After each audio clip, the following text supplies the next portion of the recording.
My mom was not educated. She was not educated, but she know that with education, everything is possible. So that is why she stood with me up to the point that she was terribly beaten by my uncles. She didn't want me to get married. She wanted me to continue with my studies, and she never gave up until when she was beaten almost to death, and she had to escape her, and she left me. She ran for her dear life. I don't know whether she's dead or not, but she really wanted me to go to school.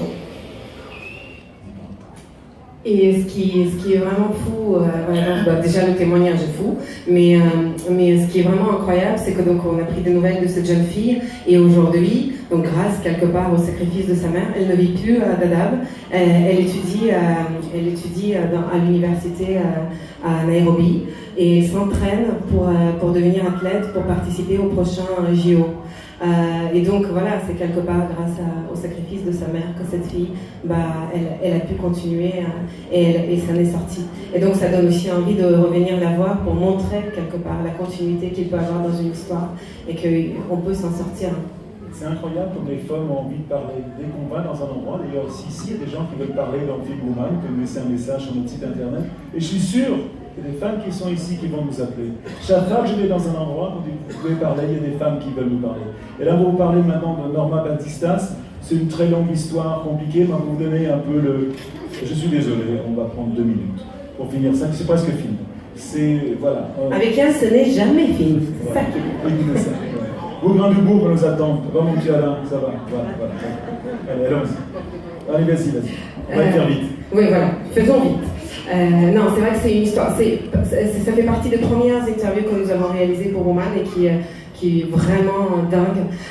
L'histoire de cette femme, c'est à peine croyable en fait. Donc elle a été violée à 12 ans par son grand-père qui devenait aveugle et elle était censée s'occuper de lui et donc lui en a profité pour abuser d'elle. Et pour s'en sortir, elle est partie à 17 ans, on lui a proposé un contrat de mannequin, elle est partie au Japon et c'est là qu'elle est tombée dans un trafic sexuel horrible. Elle est d'origine mexicaine, cette fille.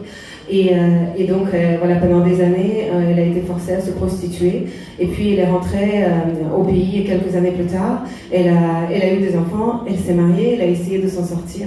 Et puis, son fils a commencé à devenir aveugle, exactement comme son grand-père. Donc, elle s'est dit, en fait, c'est sans fin, quoi. La vie me punit, ça s'arrêtera jamais.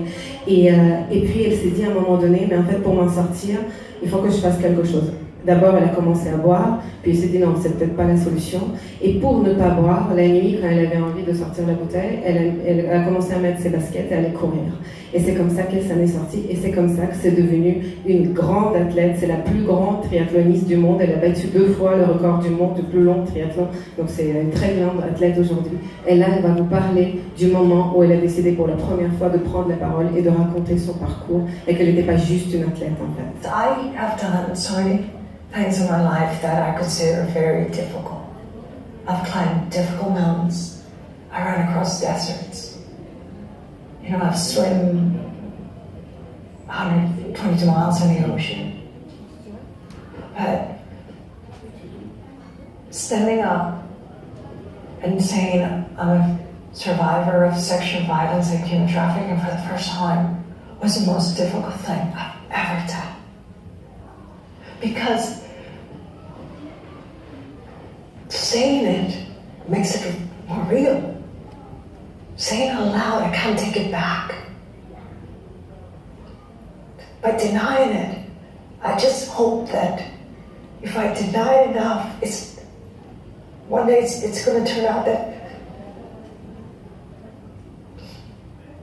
it wasn't true. There was dream. Minimizing it didn't really make it better, but it's a choice that I wanted to make, because the reality of saying it out loud meant that I could never rest one day of wanting to deny it, because I sometimes was able to deny it enough that I could sleep. So now it just hits me in waves.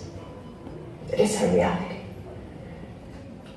Alors ça, c'est toi qui l'as fait il n'y a pas longtemps, c'est vraiment pour moi quelque chose qui explique bien qu'on ne comprend rien aux femmes. Vous allez voir. Et c'est aussi pour vous dire qu'il n'y aura pas que des histoires dures dans le film. Évidemment, il y aura des choses qu'on a envie de dénoncer, mais il y aura aussi beaucoup de choses juste touchantes et pour comprendre ce que c'est que d'être une femme aujourd'hui dans ce monde.